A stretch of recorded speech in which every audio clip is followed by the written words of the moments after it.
This video contains spoilers for Persona 5 Royal.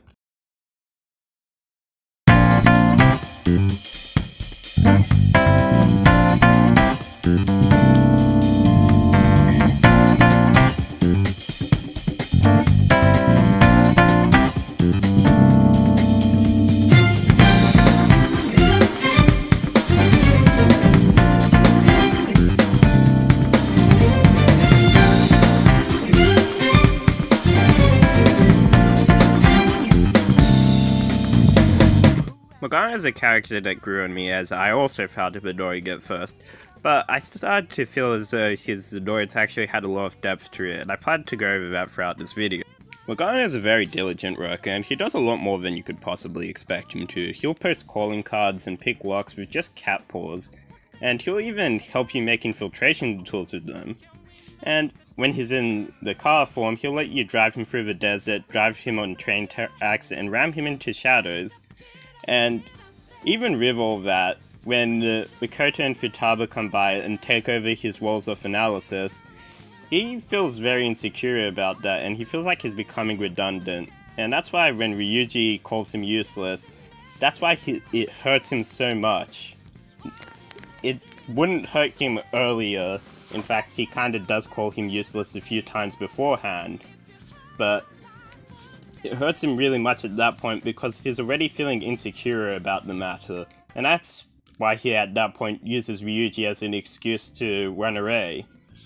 And whilst it wasn't cool of him to do that, he was just really struggling with his self-image. And Morgana's, like, he's going for two of the least attainable but the most desired things that humans want, and that's understanding and acceptance, and we're lucky if we get that from even a few people in this world, but Morgana struggles to even get that from himself, as with many others in the real world, and it's really difficult and really challenging, and it's understandable that he would like try to even do what would be impossible for him just to prove his worth. Finally, Morgana picks up Haru, whose voice was also unheard, and she's originally introduced at the very start of the game without being named. You see her request, and you can't help her because you lack the information to. But with Morgana, it's not that you can't communicate with him. Morgana, he struggles to get his point across, and he doesn't feel like he's being understood even by the only people that can understand him. And that's really hard on him, and Morgana doesn't even understand his purpose at this point in the game. He doesn't understand it until the very end, where he finally gets to the Velvet Room. And I think that's actually connected to why he's so interested in Ann. You may notice that there's kind of a resemblance between her and Lavenza, and I think that's why he feels so at home with her, aside from the cat look that she has in the metaverse. And one of my viewers was actually pointing out the other day. I think that actually makes him feel more at home, even though she doesn't really understand him any better than the rest of them. And when Morgana actually does understand his purpose, you can see that he's a lot cooler and he's a lot more at home with himself. In fact, I like the way they express this in Royal when he's like, oh wait, I guess I am a cat. And it's pretty funny to see that change in him. I kind of wish they also kept that in Strikers, but I feel like he's still more at home with himself and still understands his role better. Also in Royal, Morgana ends up giving up his human form and his ability to be understood by humans. And even though he is a being that comes from desires, he gave up what he desired most. And I reckon this was a really great display of character development, and I reckon it really showed that he was finally at home with himself, and he was able to accept himself for what he was.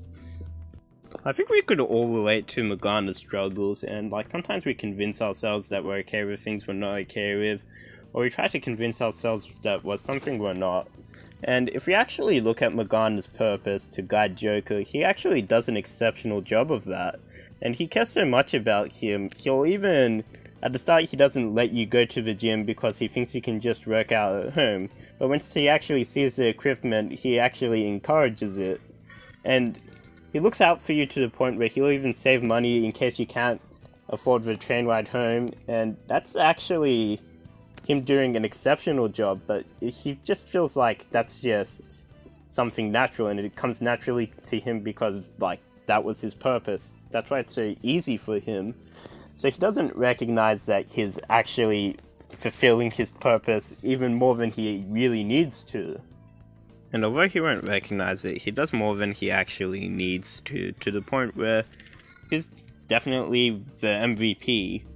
He helps more than you could expect anyone else to, and a lot of the time it can go unnoticed.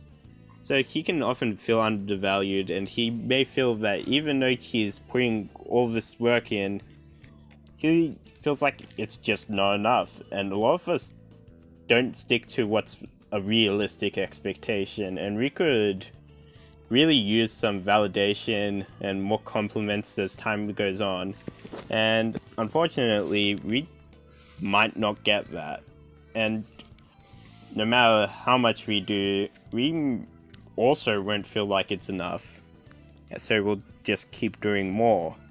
And it can be really sad. We'll never feel valued if we can't even recognize the worth of what we're doing. And often Morgana doesn't recognize the worth of what he's doing. So he can feel like he's falling short even though he's anything but.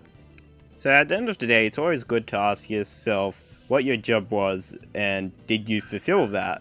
And then you can also value anything you did extra. And Morgana unfortunately doesn't even know what his job is throughout the majority of the game, so it's hard for him to fully value it, even though he did so much. But at the end of the game, Morgana can stand proud because he finally knows what his job is, and he is sure that he's done it and he's fulfilled his purpose. And he's happy to continue feeling it, and that's great. That's something that I'm sure everyone wants to achieve. Big thanks to Shiori for the visuals of this video. It took me longer than I actually wanted to because I'm still adjusting to my new job schedule. I could really use the Morgana in my life. I still have planned the Kaito compared to Kikichi video about Danganronpa V3 and one about Makoto from Persona 5. In the meantime, I'd love to hear what you thought about the video, what you liked or didn't like, and I'd also love to hear what you'd like to see from me. But in the meantime, thanks for watching and I hope you have a great day.